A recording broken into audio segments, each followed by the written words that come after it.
Hello, it's Chris from My Stamp Lady, and I'm here with this bundle that didn't really catch my eye at first, but I have grown to love the paper, Trimming the Town, and I'll show you that in a minute. But I'm going to show you some tips for using the Stampin Blends, how to cut this little greeting, and look at this amazing texture you can get on the snow. And so we're using the Coming Home bundle that includes this photopolymer stamp set, and it's got, let's see, the 4 houses, and then coordinating dies. And then I'm using sentiments from this piece of paper from the Trimming the Town, and you're going to see how fun the Trimming the Town is. You've got a scene, and then on the back side you have some lovely patterns, some houses, trees, polka dots, lots of fun stuff. I am going to be using 2 of the sheets today.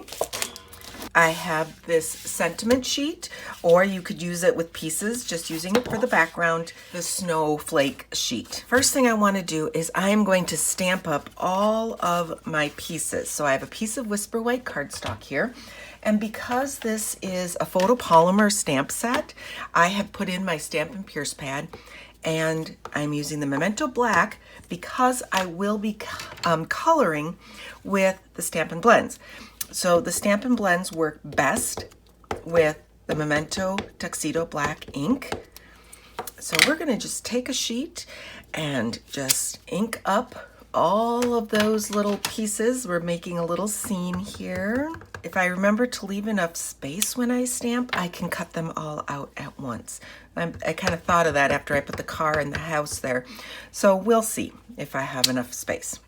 Okay, so we've stamped those all. These are all of the parts that I want. I am using a whole selection of Stampin' Blends. I have my Old Olive, I have Real Red, Soft Suede, Balmy Blue, and Smoky Slate.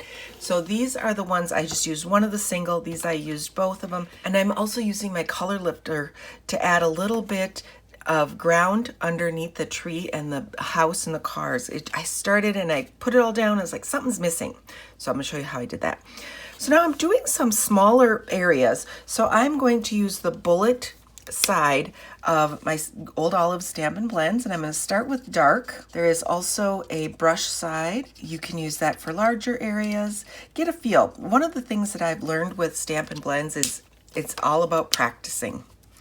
Just you want to practice, practice, practice, see what works for you. And I'm going to take special attention, spot where the dark and the light overlap so that I can kind of blend them together so you don't have just a particular line in there. And with Soft Suede, let's just go in and do the trunk.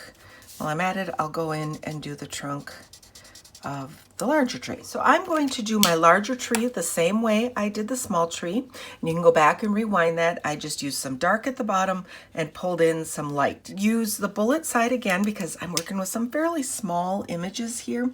And here I'm not doing any blending, just coloring. So you can just go in, take your time, and color in your wreath.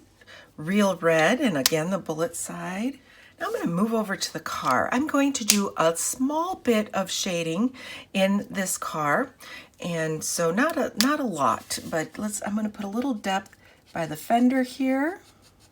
So I'm taking and just starting with my dark, go in there, and then I'm going to use the brush side of my red of the light and pull that in just so I have it a bit darker and a bit light, and concentrate on that area where the dark and the light come together so that I don't have some stark lines there. Just blend that in and together. Then I'm going to do my fenders light. Then I'll take that dark and go back in and do the top of the car. I'm using that bullet end because it's a really tiny, tiny space there. Now with the house, I kind of did just some solid coloring, so I didn't really do any blending on this house. Just went in and colored, first of all with the Real Red. I will use my brush side with the Balmy Blue for my house.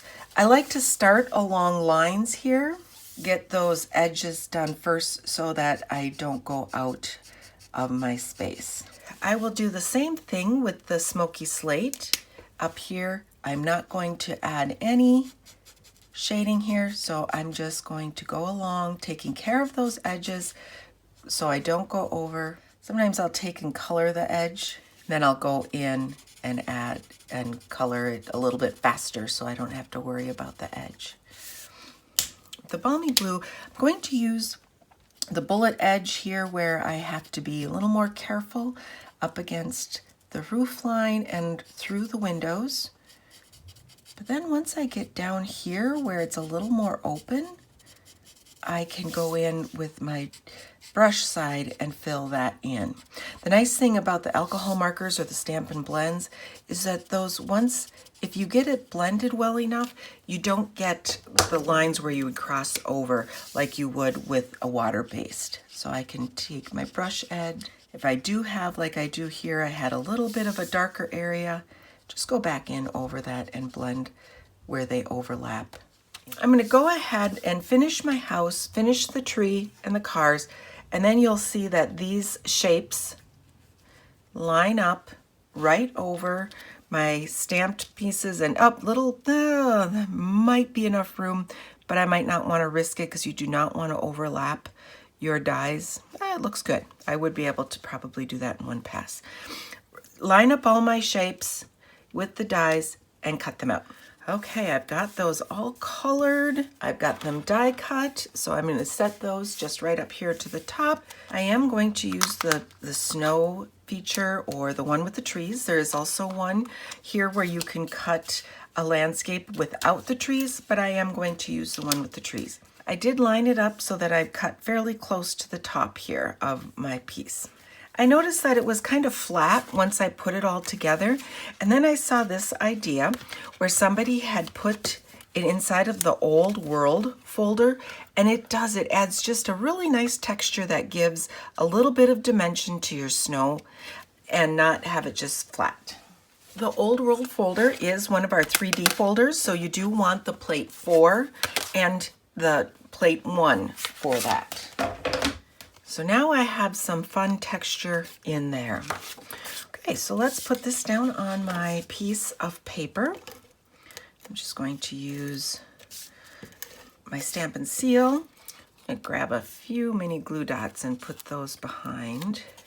So when I cut these on different cutting tools, it doesn't line up exactly, so I think I'll take this and go over and just trim that off so it's a nice flush line. When you use the Stampin' Seal, you want to be sure that you kind of tip it to the back to break that adhesive before you pick it up. Otherwise, you get those lovely strings that kind of hang off, and then you're going to be having to scroll it forward a bit because a little bit came off of the background there. But just place that down, and then we can put this down again. Stampin' Seal was new in our last catalog, the 2020-2021 catalog, and I have just loved it. I highly recommend it. It does take a tiny bit of practice to get used to that, motion, but once you do, it's wonderful. So let's put down our house. I'm going to use a little bit of liquid glue for my tree. And I can move it around a bit on myself too when I need to. So let's put the house down. Let's see, the tree is I'm covering up this smaller tree here. So that's gonna go right over that. Go ahead and using the liquid glue, go ahead and finish putting down my other pieces here.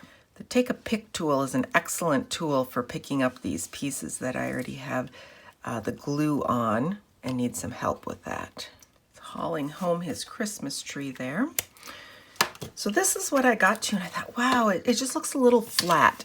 So I think at the beginning I said I only use the dark smoky slate, but I did use the light smoky slate too. And one thing I did is I added just around the base here, just a little bit of ground, and it was just a bit more than I wanted, a little bit darker, and so I wanted it a little bit fainter in through there. I'm gonna even go on the little cutout a little bit. So what I ended up doing is I took the color lifter and I went in there and I kind of played with it and spread it out. I'm going to use the bullet side and kind of just spread out that color so it wasn't quite as concentrated. And then got my ground to be not quite as dark. So let's go ahead and kind of, it takes a little bit of time just to kind of work it, to pull it out. I really liked the result and how I felt like it wasn't quite as dark, but I had just a tiny shadow on there. And then under my house, I ended up taking a little bit, touching my gray to my color lifter to my gray. Actually, I'm gonna go back in and now use the other side. I'm gonna just pick up a little bit of that gray, that smoky slate with my color lifter and just get a really faint shadow here underneath. So it's not too dark, don't want it too dark. And it doesn't hurt your blends to do that. Just pulling that up, getting it how I want it. And I didn't want a lot of color, I just wanted it a little bit darker, and then I can brush off any extra from my color lifter there. And so now I hope you can see it in the video. It doesn't look like they're just plopped on there. There's a little bit of ground there. So now for the sentiment. So I chose the Have a Merry Little Christmas, and there's one right there, and I'm going to show you how I cut that out. So let's take the Stampin' Trimmer and find that Have a Merry Little Christmas right there. I'm gonna make sure that I have this. Here's my cutting groove. And so we want where that is right there. I'm gonna just point to it with my scissors, right there in the center of my cutting groove. And I'll just cut off the entire piece. And now let's go on the other side, and we're gonna put that right back in that groove. Go down, and then we'll slice that one, and look at that. Isn't that gorgeous? I have a whole row of lovely little sentiments now that I can use, and I could use my paper trimmer, but it's just such a short little snip, so I just used my paper snips and cut those off. And there's my sentiment. You have a whole sheet. And there's even other languages. I know there's German, probably French. I haven't looked at it super close. Okay, so now let's put that down just like that. Again, I'm going to use a little bit of my liquid glue. A lot of fun in this card, a lot of fun things to do. I hope you enjoy using the Coming Home bundle. There's a lot you can do even beyond Christmas, maybe even like a new home. And there you go. There is my Coming Home bundle with some tips for the Stampin' Blends, how to cut out that sentiment, and even how to get that really soft grounding underneath the trees. Hope you enjoyed it, hope you learned something, and I hope you want to give this a try. Be sure to subscribe and click on the bell to get notifications when I do a new video.